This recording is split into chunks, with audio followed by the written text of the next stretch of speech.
Hello, people of YouTube. My name is Steve Gray, and thank you for watching. If you're new here, please hit that subscribe button, turn on that notification bell, leave a like, and feel free to comment down below what you would like me to do for future anime and cartoon-related videos. Cha-cha-cha. Anyway, today we are talking about the Vat of Acid episode, Rick and Morty, Season 4, Episode 8, and just when you think Rick can't get any worse, he does. Just when you think Rick is getting some character development, getting out of that massive asshole phase, nope, just right in there, just right up to the elbow, driving that point home real hard, really hard. And let me tell you, I am both happy and disappointed at the same time.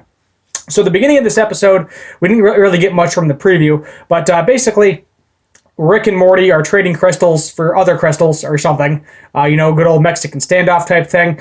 They pull guns, they jump into the vat of acid. That's a fake vat of acid that looks like acid.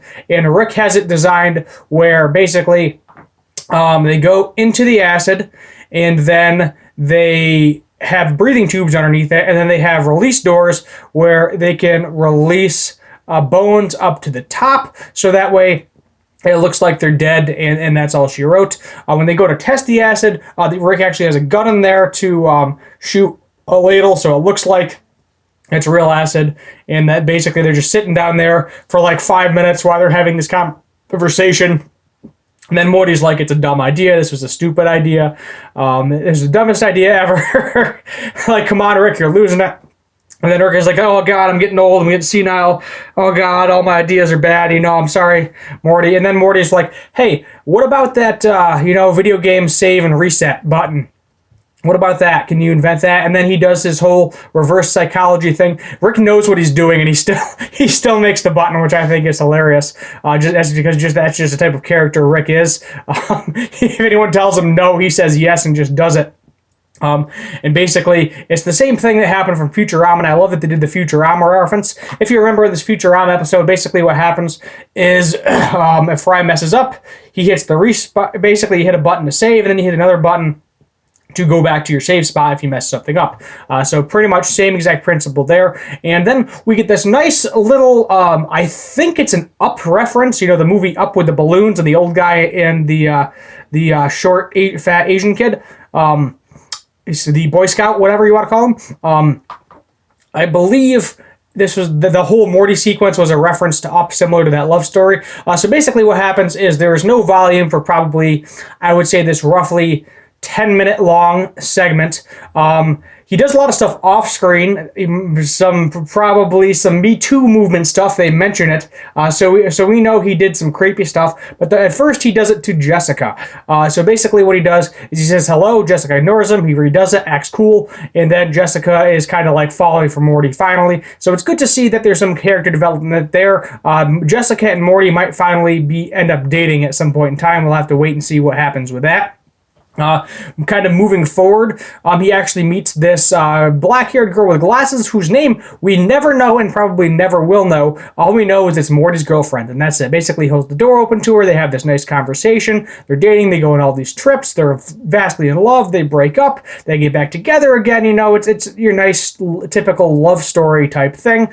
They get Morty buys plane tickets. They crash, and then it's kind of like another movie reference there as well, which happened in real life when basically a soccer team crashed in the Andes Mountains, and they unfortunately, basically to survive, they had to eat people, and that basically was the same exact thing. Morty goes to find the reset button, and his hand is basically rotting off.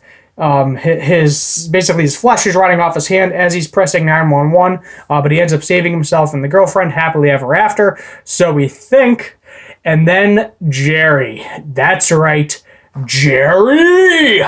He finds the remote, the remote undoes the entire relationship. So this is like a multiple months time length. He presses a button, undoes the entire relationship, and then basically similar thing happens to Fry that happens to Morty. Basically, he talks about the girl, the relationship. She doesn't believe him. Pepper sprays him in the face. He tries to redo it, and he gets pepper sprayed in the face like four different times before he finally is like, "Oh, this is dumb." And that takes part of Fry jumping off the building, and he keeps doing the redo. so he doesn't die and splatter on the pavement, is basically what happens with that in Futurama, if you don't know that reference. So moving forward after this, we learn that it's not the same thing as Futurama, where there's no consequences. Basically, it creates a Morty from a different universe that had that reality. So for instance, if he jumped in a hole and missed it and did it over and over again, a Morty from a different reality would die.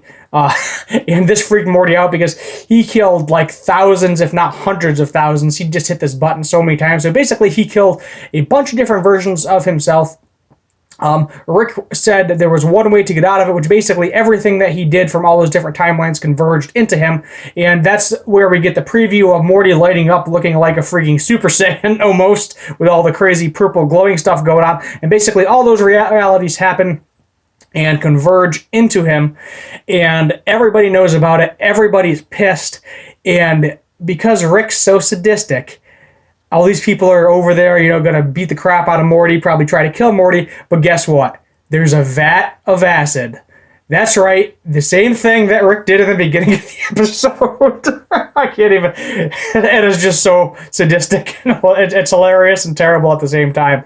And he goes in there, jumps into there, and does the bones thing. Another guy puts a ladle in there to test the acid, one of these like secret ops dudes, and Morty takes the gun and shoots it, and it actually blows the guy in half, splashes on the other guy. The other guy thinks he's going to die, but doesn't actually die. And then it goes to a Johnny Carson reference or something, where it's like an old late night show where he's, in this particular universe, he's still hosting the late night show. And the guy's like, yeah, I'm immune to acid. And then he's not immune to acid, and he actually dies. Oh, God.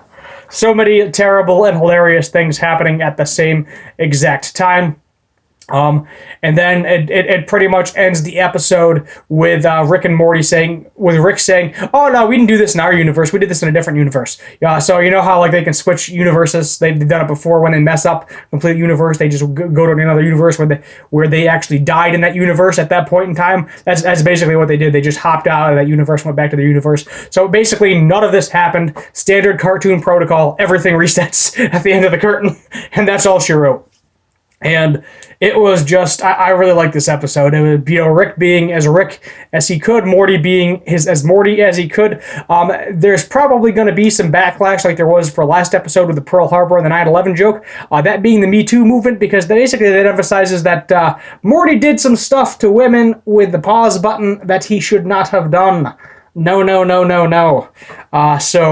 Yeah. So Morty done messed up in that regard. So I'm sure there's going to be some backlash regarding that. But moving forward, I mean, oh my God, what? I don't even know. I mean, they one up it. It seems like they just keep one upping it every episode.